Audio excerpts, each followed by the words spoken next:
आज क्या है? जम के बोलो जरा। बसंत पंचमी।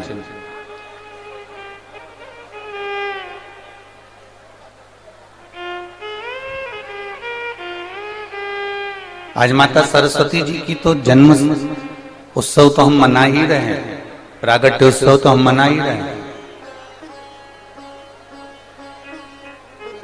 पर पुलवामा में भी आज कई शहीद हो गए थे हमारे हिस्से में।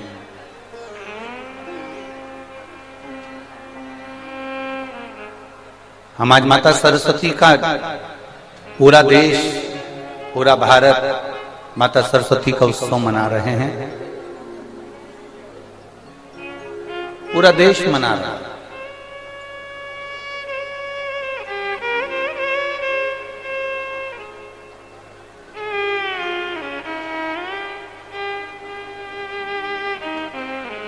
और संपूर्ण देश, संपूर्ण विश्व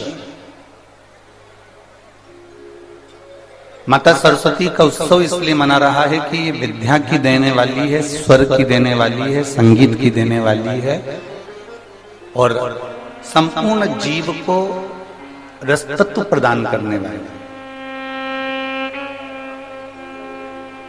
पर यदि कोई माता सरस्वती जी से पूछे कि उनको स्वर देने वाला कौन है,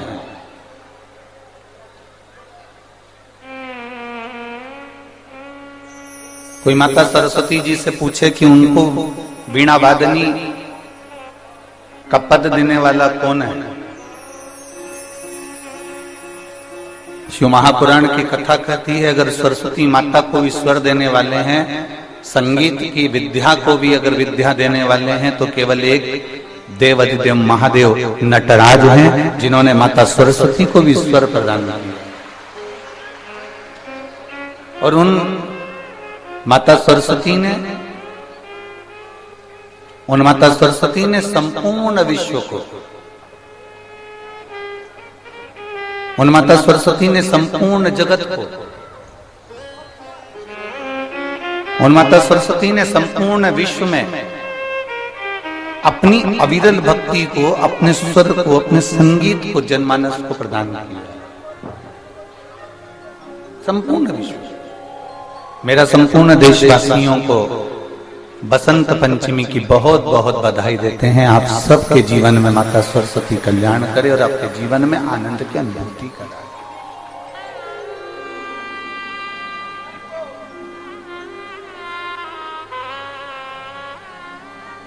संपूर्ण विश्व का एक आनंद। और ये मानकर चलिए अगर सरस्वती माता के जीवन में भी स्वर की जरूरत पड़ी, माता सरस्वती के जीवन में भी उनको अगर कुछ ना कुछ अगर जरूरत पड़ी है, तो वो देवाधिदेव महादेव के पास गई।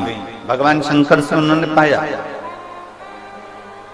और मेरी कुशीनगर के जीजियों और मेरे कुशीनगर के जीजाओं, मेरी बेटियों, बेटाओं, मेरी माताओं, मेरी बहनों, अपने जीवन में एक बात उतार कर रखना, जब माता सरस्वती को वो स्वर दे सकता है महादेव,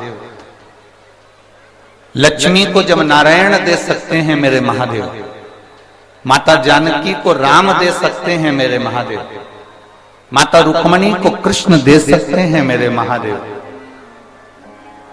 ब्रह्माणी को ब्रह्मा दे सकते हैं मेरे महादेव, तो आपको भी खाली नहीं रख सकते मेरे महादेव, देंगे, ये निश्चित है। शिव कथा कर रहे, ऐसा कोई संसार में नहीं जन्मा जिसको परमात्मा ने नहीं दी। चाहे वो जलचर हो, चाहे वो थलचर हो, चाहे वो वायुचर हो, चाहे संसार का कोई जीव क्यों हो।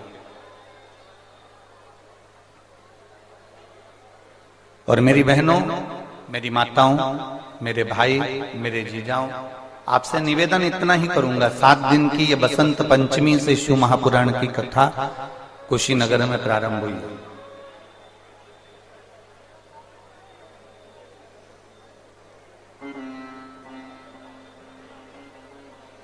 और बसंत पंचमी से आप अगर आज कथा सुनने के लिए बैठे हो, तो यहाँ बसंत की शुरुआत है। बसंत का मतलब मालूम है ना, कि सारी दुनिया को आज के दिन से परमात्मा ने खूब रंग में डुबो दिया है।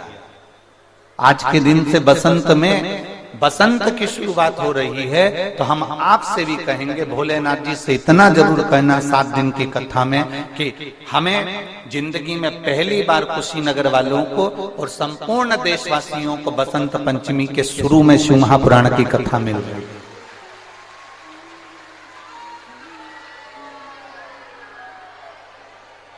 मैं श्रीमती पूनम पांडे जी को और श्री ओम प्रकाश जी पांडे जी से कहूंगा, हमने इतनी कथाएं बांची है, पूनम दीदी बहुत कथा बांची, ओम प्रकाश जी हम बहुत कथा करें, पर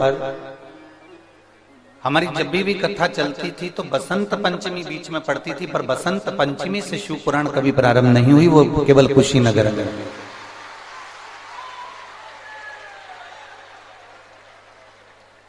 इतनी कथाओं का वाचन किया, पर बीच में कथाओं में बसंत पंचमी पड़ गई, पर बसंत पंचमी से कथा की शुरुआत नहीं।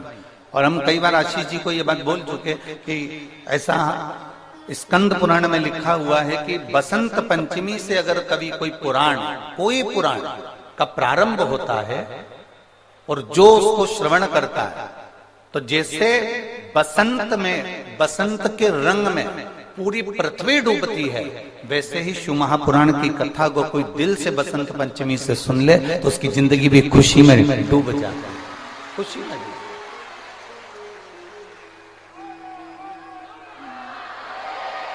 तो इसका श्रेय ओम प्रकाश पांडे जी और पूनम जी पांडे जी आपको जाता हो।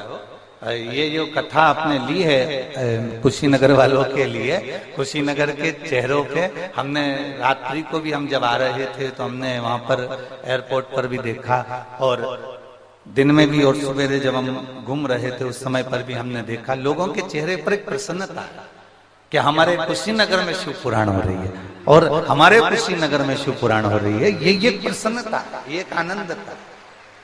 अब जिनके भाग्य में होगा ना तो वो ऐसा झोली पसार के 7 दिन में, हमारे यहाँ जब भंडारा होता था ना, आपके यहाँ का कुशीनगर का भंडारा तो हमने नहीं देखा, पर मेरी जीजी हमारे यहाँ जब भंडारा होता था ना तो वहां पर जो माताएं आती थी ना तो ऐसे पल्लू को खोस के आती थी ऐसे, और जब कोई देना भैया, देना भैया, देना भैया, देना भैया। अच्छा, जो ले रही होती है ना तो उसको मालूम नहीं होता कि गुलाब जामुन में चांसनी भी है। देना भैया, देना भैया।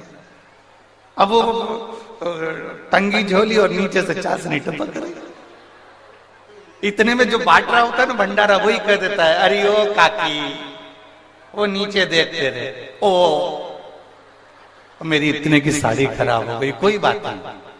तो उसने कहा 4 गुलाब जामुन और दे। उसने कहा क्यों? जब गुलाब जामुन लेकर जाऊंगी तो अब इतनी में साड़ी बिगड़ी है तो और 4 और बिगड़ गई। अब ये आपके ऊपर निर्भर करता है कि आप कितनी शिव महापुराण को आप कितना ग्रहण कर सकते हैं, कितना ले सकते हैं, कितना अपने भीतर उतार सकते हैं, कितना उतार सकते हैं, ये आपके ऊपर निर्भर। आप कितना ग्रहण कर सकते हैं, आप कितना ले सकते हैं,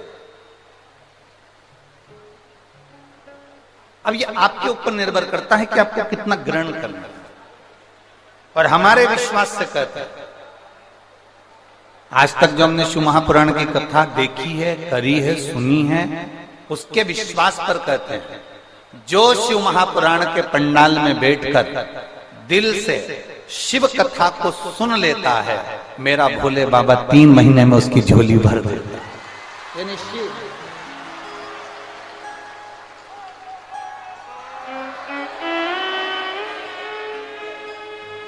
वो निश्चित कहता है।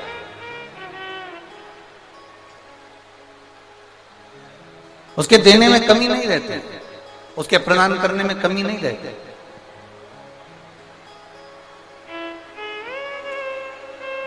महाराज बस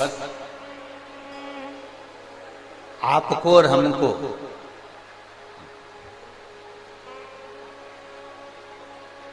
श्रद्धा,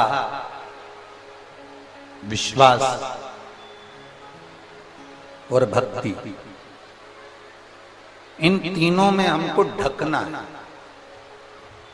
इन तीनों में हमको ढक जाना, इन तीनों में हमको दब जाना,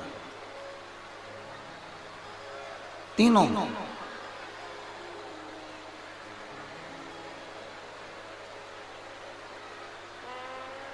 अब ये आपके ऊपर और हमारे ऊपर निर्भर करता है। ये तुम्हारा एक लोटा जो जल चढ़ाया है ना, ये वही बरस रहा है, ये वही चल रहा है।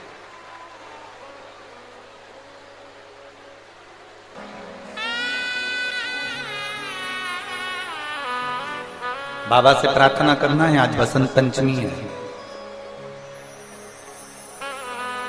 लोग कहते हैं बसंत पंचमी के दिन माता सरस्वती का प्रागट्य हुआ है।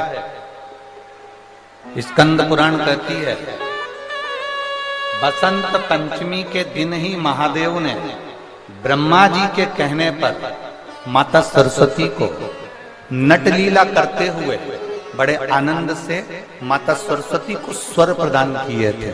इसलिए आज मेरे महादेव दुनिया के लोगों को बहुत देते हैं। तो आप भी दिल से बाबा से प्रार्थना करना, जहां जगह मिले वहां बैठकर।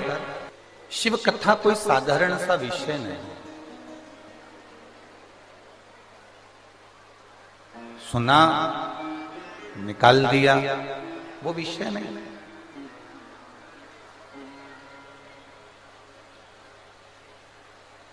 शिव महापुराण की कथा में जो महत्तम में देवराज का चरित्र आता है, बिंदुक का चरित्र आता है, ये कोई साधारण सा बिंदुक या देवराज नहीं है।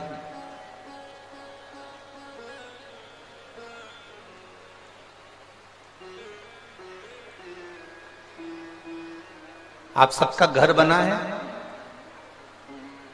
उस घर में छत डाली होगी, देखिए आप लोगों ने, जम के तो बोलो। या उसके कालम खड़े करे होंगे या बीम खड़े करे होंगे, तो उसमें अंदर छत के अंदर क्या डाला जाता है?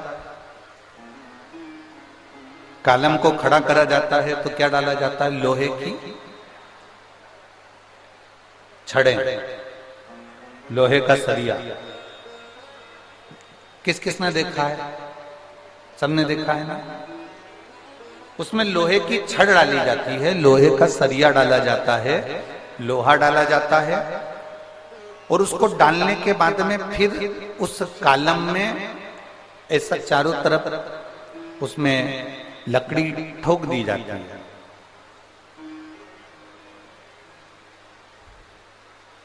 फिर उसमें सीमेंट, गिट्टी, बालू, रेत, पानी सब मिलाकर उसका घोल डाल दिया जाता है। देखा है ना सभी लोगों ने। चाहे कालम हो चाहे छत हो, उसमें लोहा डला होता है, लोहे की राड डली होती है, लोहे की छड़ डली होती है, और उसमें फिर घोल सीमेंट का, बालू का, गिट्टी का, पत्थर का घोल उसके अंदर डाला है।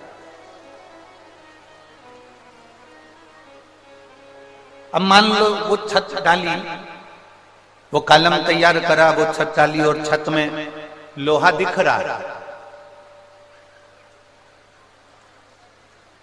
लोहा दिख रहा है। अगर वो लोहा दिख रहा है तो छत सही डली है क्या? जम के बोलो जरा। नहीं डली। कालम में अगर लोहा दिख रहा है, लोहे की छड़ दिख रही है, लोहा दिख रहा है, तो वो छत सही डली है क्या?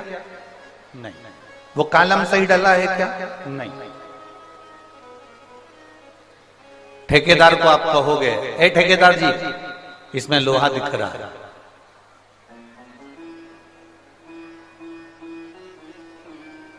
ठेकेदार जी, इसमें लोहा दिख रहा है। ठेकेदार जी बोले तुमसे कि इसको दिखने दो, इससे होगा क्या? तुम्हारी छत तो बढ़िया डल गई ना। नहीं नहीं नहीं नहीं, लोहा दिख रहा है, इसमें लोहे की राड दिख रही है, लोहे की छड़ दिख रही है, मतलब ये छत सही डली नहीं है। अगर ये लोहा दिख रहा है तो इसमें हवा लगेगी, पानी लगेगा, और इसमें जंग लग जाएगा, काई लग जाएगी, और ये छत एक ना एक दिन नीचे गिर जाएगी। बोलो सही है ना जी? जी जम के तो बोलो जरा, सही है। अगर उस छत में लोहा दिख रहा है, उस कॉलम में अगर लोहा दिख रहा है, उस बीम में अगर लोहा दिख रहा है और वो दिख रहा है, तो एक ना एक दिन उसमें जंग लगेगी।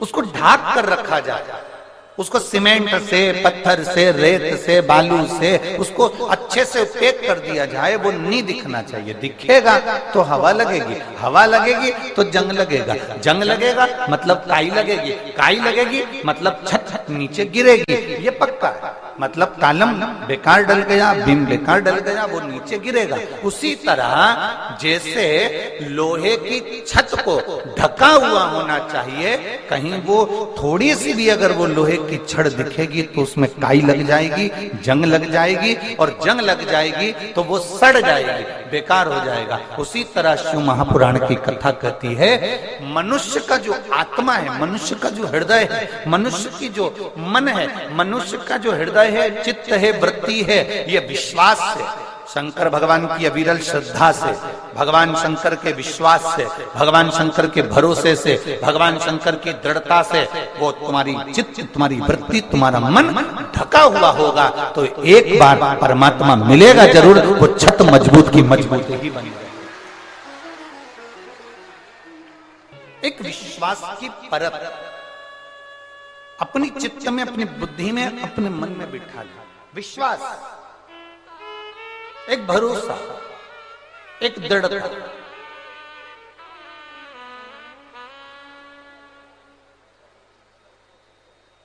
और जब विश्वास की परत तुम्हारे अंदर आ जाएगी, एक विश्वास आ जाए कि आपकी आत्मा पर यह विश्वास चारों तरफ से लपेट जाना चाहिए, आपके मन में, आपके चित्त में, आपकी वृत्ति में, तो ये जंग नहीं लगेगी दुनिया की, अहंकार की, काम की, लोभ की, वासना की, आसक्ति की जंग नहीं लगेगी। विश्वास पक्का कर।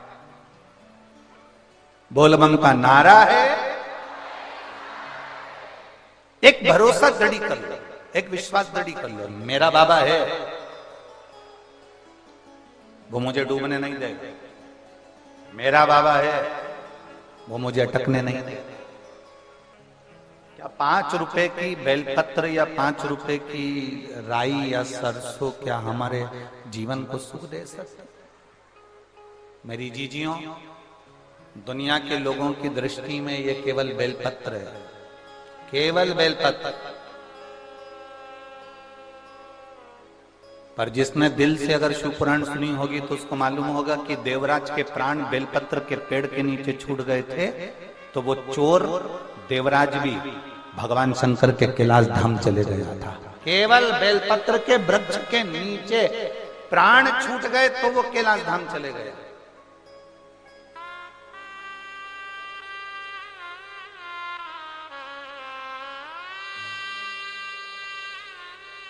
शिव कृपा है।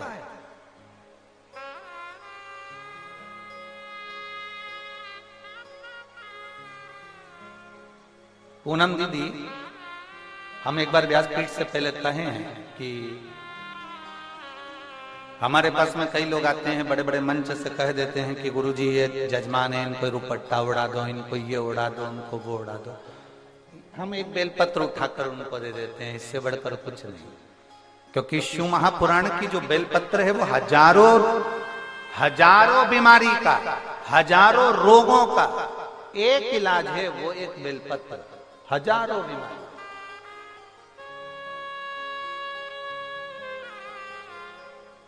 एक भरोसा उसके अंदर, एक विश्वास उसके अंदर, एक दृढ़ता उसके अंदर।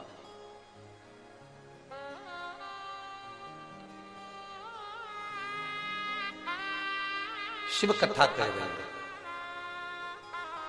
देवराज को भी नहीं मालूम था क्या कि ये शंकर जी के मंदिर में मैं चोरी का धन लेकर पहुंच गया, चोरी का धन मैंने रख लिया, रख कर मैं कब बैठ तो गया क्योंकि मेरे शरीर में ताप था, बुखार था। शरीर में जब ताप बढ़ता है तो भोजन नहीं भाता, शरीर में जब ताप बढ़ता है तो भोजन अच्छा नहीं लगता, और घर में जब ताप बढ़ता है तो भजन अच्छा नहीं लगता। तुम्हारे यहाँ पर रोज भगवान का भजन होता है, रोज भगवान का स्मरण होता है, रोज भगवान का कीर्तन होता है, रोज भगवान की भक्ति होती है। हमारे यहाँ पर रामायण की 4 चौपाइयां रोज बोली जाती है, 5 चौपाई रोज बोली जाती है। हमारे यहाँ गीता जी का पाठ किया जाता है, हमारे यहाँ ये किया जाता है।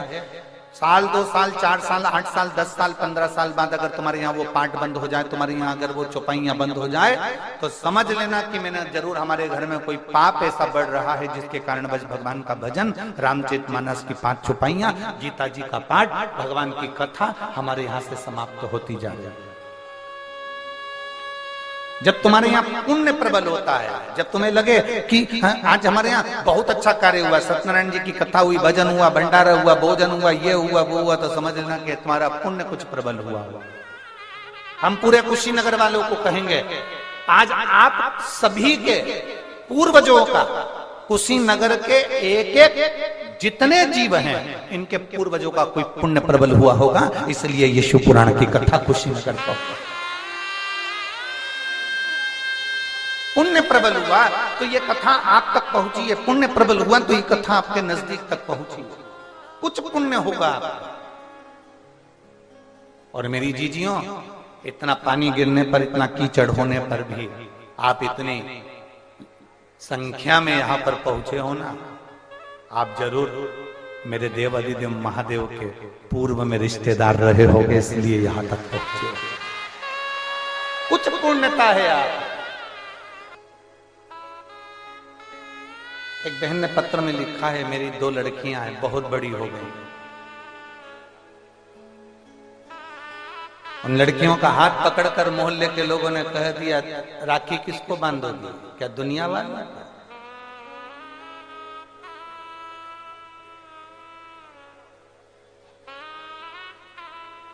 बेटियों का हाथ पकड़कर कह दिया, तुम्हारी माता एक पुत्र को जन्म ना दे सकती, एक बेटे को।